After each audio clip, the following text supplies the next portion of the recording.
Question 1 from the Advanced Higher Physics Examinations from the SQA 2025. A space transportation system craft uses parachutes to assist with braking after touchdown.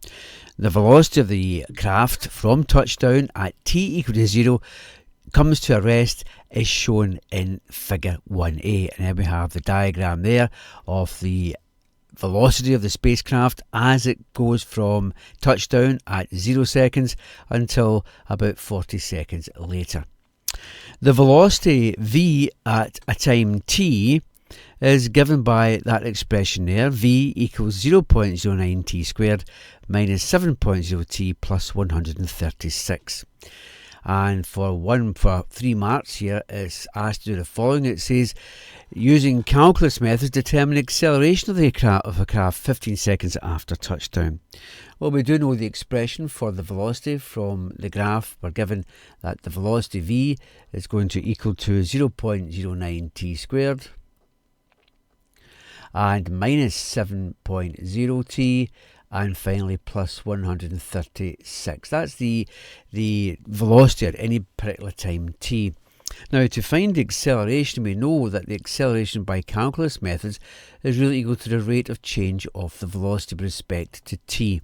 So all we have to do is take the derivative of v up here, and we have the acceleration. So acceleration is going to be equal to 2 times 0.09, which is going to give us 0.18, and it's going to be t, minus 7.0 t, and the plus 136, the derivative of that, is going to give you a value of 0. So that's the acceleration at any given time t. Now we're asked to find acceleration at 15 seconds, so all we have to do is put 15 into this formula. It's going to be 0.18 times 15, put a bracket around that, and take away 7 times 15.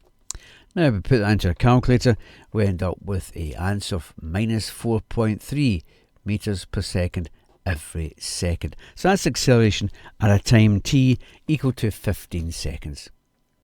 Question 1b. Determine the displacement of the craft between touchdown and coming to rest. This is for 4 marks.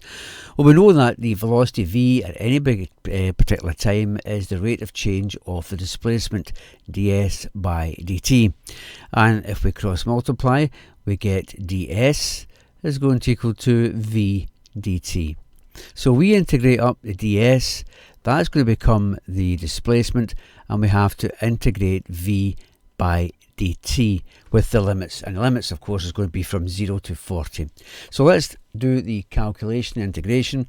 The integral of v dt, and it's going to be from 0 to 40, is going to give us the displacement.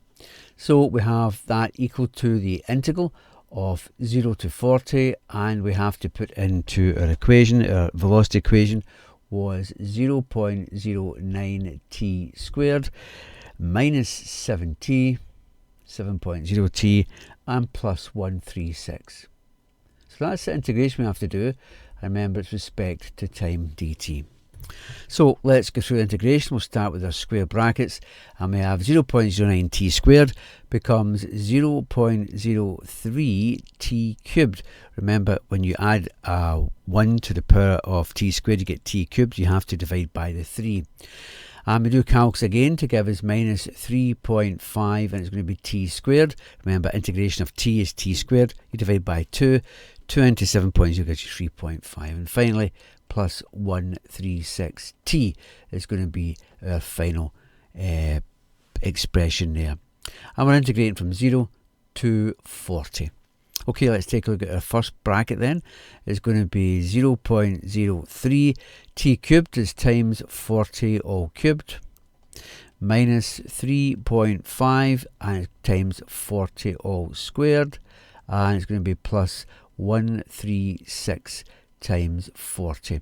We'll close the bracket there, and that will be our first bracket. Now, of course, we know that if we put the next one in, it'll be just simply minus 0, because 0 into t cubed, t squared and t is going to give you the bracket 0 for that one there. So really we've got to just really work out this part here, and if we do the calculation for that, we end up with a value for the displacement. Just plug these numbers into your calculator.